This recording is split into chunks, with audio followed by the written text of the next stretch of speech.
సుమన్ టీవీలో మీ business promotions కోసం ఈ కింది నెంబర్ను సంప్రదించగలరు.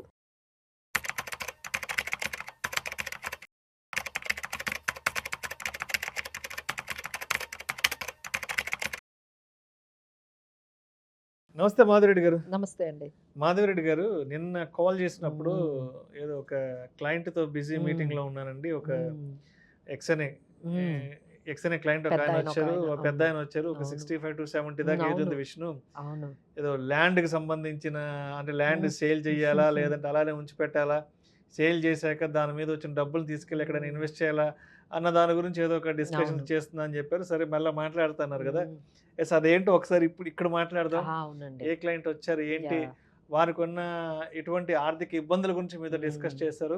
వారికి మీరు ఎటువంటి ఆర్థిక సలహాలు, సూచనలు తెలియజేశారు? సో, ఇది అందరికి ఉపయోగపడుతుందండి. హ్మ్. ఎవరైతే పెద్దవాళ్ళున్నారో ఏజ్ గ్రూప్ 60 ఇయర్స్ హ్మ్. నుంచి ఎవరెవరైతే ఉన్నారో వాళ్ళందరికీ ఉపయోగపడే వీడియో అండి ఇది ఖచ్చితంగా. ఆయన ఎగ్జాంపులే అందరికీ అంటే వాళ్ళకి తెలియక ఫైనాన్షియల్‌గా ప్లానింగ్ అనేది తెలియక, ఫైనాన్షియల్‌గా ఏ విధంగా మేనేజ్ చేసుకోవాలో తెలియక వాళ్ళు సతమతమవుతూ ఉన్నారండి. సో, ఆయన కేస్ స్టడీ ఏంటంటే ఆయన ఖర్చులు 1,20,000 అండి. అబ్బా! అంటే ఆయనకొక డ్రైవర్ ఉన్నారు. హ్మ్. తర్వాత మళ్ళీ వాళ్ళ వాళ్ళ హెల్త్ ఇష్యూస్‌కి సంబంధించిన కొన్ని ఖర్చులవుతూ ఉన్నాయి. అలానే ఆ టైంలో ఆ ఏజ్‌లో గూడా ఆయనకింకా హోమ్ లోన్ గూడా ఉందండి. అబ్బా! ఆ!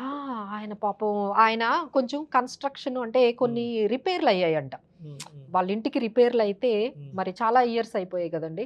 సో, వాళ్ళ పిల్లలు వాళ్ళు వస్తే కంఫర్టబుల్‌గా ఫీల్ అవ్వట్లేదు అని హ్మ్. హ్మ్. ఈయనేం జేశారు ఆ ఏజ్‌లో ఓ హ్మ్. 20,00,000 హోమ్ లోన్ తీసుకొని అవన్నీ ఆ కూడా రెనోవేషన్స్, ఆ రిపేర్లు. రెనోవేషన్స్ అవన్నీ జేశారు. అదో 30,000 ఈఎంఐ ఉందండి ఆయనకి. హ్మ్. సో, ఈ విధంగా పాపం ఆయన ఖర్చులన్నీ జూసుకుంటే హ్మ్. ఒక 1,20,000 వరకు ఉన్నాయి. ఆయన ఇన్‌కమ్ జూసుకుంటే ఆయనకి 2 అద్దెలొస్తున్నాయంట. హ్మ్. 2 ఇల్లుల నుంచి. ఆ ఫ్లాట్స్ ఏవో ఉన్నాయి.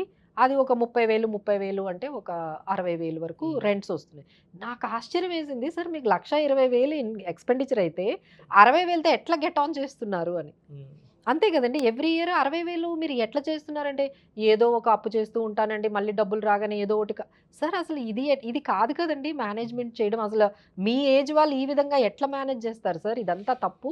సో, మీరు ఏం చేస్తే బెటర్‌గా లేదు మేడం నాకు కొంచెం అర్థమవుతుంది. చాలా ఇబ్బందిగా ఉంది. ఒక చిన్న ల్యాండ్ సేల్‌కి హ్మ్. పెట్టాను. ఆ డబ్బులు మనకి కొంచెం వస్తూ ఉన్నాయి. మళ్ళీ వాటిలికి అప్పులన్నీ పోగా కొంచెం డబ్బులున్నాయి. ఎక్కడ ఇన్వెస్ట్ చేయాలి అనేది నేనైతే ఫస్ట్ వాళ్ళకి చెప్పిందేంటంటే సార్ మీకున్న ఈ ఏజ్ కన్‌స్ట్రెయింట్‌కి గాని ఇక్కడి నుంచి ఒక 20 ఇయర్స్ లైఫ్ ఉంటదండి. హ్మ్. ఇప్పుడు 65 ఉందంటే అక్కడి నుంచి ఒక 20 ఇయర్స్ అంటే 85 ఇయర్స్ వరకు ఈ రోజుల్లో లైఫ్ స్పాన్ ఉంటుంది. ఇంకా మీ మీద పడిన మీ వైఫ్ కూడా ఉన్నారు. హ్మ్. సో, ఆమెని హెల్త్‌ని చూసుకోవాలి. మీ హెల్త్ కూడా ఆయనకి షుగర్ ఇలాంటి చిన్న రెగ్యులర్ ప్రాబ్లమ్స్ అనేవున్నాయి. సో, మీకంటూ ఒక లిక్విడిటీ అనేది మెయింటైన్ చేసుకోవాలి.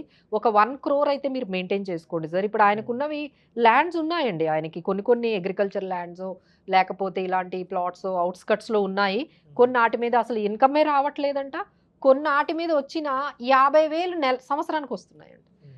50,000 వచ్చే సంవత్సరానికి ఆయనకేం సరిపోతాయి సార్? మీరు ఏదో ఒకటి అమ్మి ఆ రూ. 1,00,00,000 గాని మీరు ఎస్‌డబ్ల్యూపీలో గాని పెట్టుకున్నట్లయితే మీకు నెలకు 60,000 మీకు ఈజీగా తీసుకున్న మీకు లైఫ్ లాంగ్ ప్రశాంతంగా ఉంటుంది అనేది చెప్పానంటే, మేడం అదే స్టార్ట్ చేశానండి. నా వల్ల కూడా అవ్వడం లేదు. నేను ఆ చిన్న చిన్నవి ఏవైతే అప్పట్లో కొనేసి ఉంచుకుంటారు కదా సార్! హ్మ్. నేనన్నా సార్ మిగిలిపోయినవి ఏమైనా ఉంటే మీ పిల్లలకివ్వండి. హ్మ్. అసలు అవే మీరు ల్యాండ్‌లే ఇవ్వాలి మా పిల్లలకి లేకపోతే పొలాలే ఇవ్వాలని లేదు. మీరు ఎంతైతే ఈ 1,00,00,000 ఉందో దాని మీద ఇన్‌కమ్ అంతా మీరు వాడేసుకోండి. ఆ 1,00,00,000 ఏదైతే ఉందో అది మీ పిల్లలకిచ్చేయండి. అది కూడా హ్మ్. ఆస్తే కదండీ!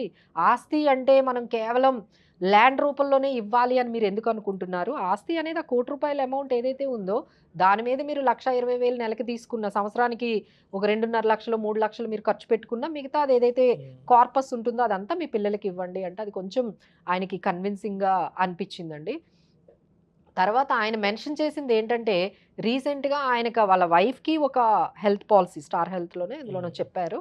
ఒక హెల్త్ పాలిసీ ఉంది మేడం. నాకో 10,00,000 ఉంది. కానీ కట్టడం ఆపేసారంట ప్రీమియం. హ్మ్. ఎందుకు సార్ కట్టడం ఆపేసారంటే, గవర్నమెంట్‌ది ఏదో వచ్చాయి కదా మేడం ఆ హ్మ్. స్కీమ్‌లంటే సార్ ఈ గవర్నమెంట్ స్కీమ్స్ అనేది హ్మ్. మీకు ఓన్లీ యాడ్ ఆన్ అవుతుంది గానీ, హ్మ్. దాని మీదే మీరు ఆధారపడిపోకండి. ఎందుకంటే, మీకు అక్కడి నుంచి అక్కడికి తిప్పించడము, లేకపోతే ఆ పేపర్ వర్క్ గానీ, లేకపోతే అక్కడి నుంచి మీకు ఆ కార్పొరేట్స్‌లో ఉండవు. గవర్నమెంట్ హాస్పిటల్స్‌లో మీరు నిలబడలేరు. మీరు హ్మ్. అక్కడున్న ఆ ప్రొసీజర్‌ని మీరు హ్యాండిల్ చేయలేరు. మీకంటూ ఏదైతే పాలసీ ఉందో అది ఎట్టి పరిస్థితుల్లో ఆపకండి. మీరు ఆ హెల్త్ ఇన్సూరెన్స్ అనేది కడుతూ ఉండండి. అది మీకు చాలా ఉపయోగపడుతుంది. సో, మేడంది గానీ, మీది గానీ ఇద్దరివి 2 పాలిసీలు కూడా యాక్టివేట్ చేసుకోండి అని చెప్పానండి.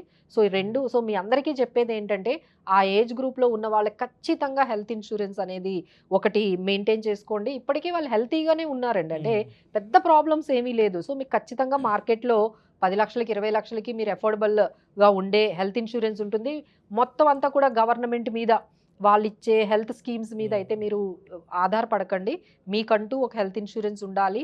లిక్విడిటీ అనేది ఉండాలి. ఎమర్జెన్సీ ఫండ్ ఉండాలి. అసలు ఈ ఏజ్‌లో ఈఎంఐలు ఏంటండి అసలు?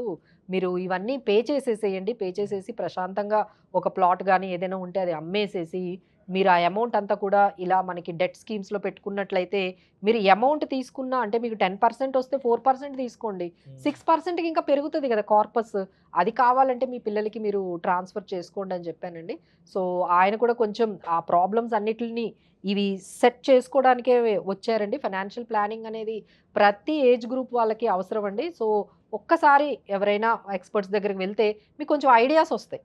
ఎలా ఫైనాన్షియల్ ప్లానింగ్‌ని మనము మేనేజ్ చేసుకోవాలి, మనకున్న రెగ్యులర్ ఇన్‌కమ్స్‌ని ఎలా మేనేజ్ చేసుకోవాలి అనేది ఖచ్చితంగా ప్రతి ఒక్కరికి అవసరం అండి. అంటే irrespective of the age group. Yeah! Thank you so much Madhu Reddy thank you గారు. అండి.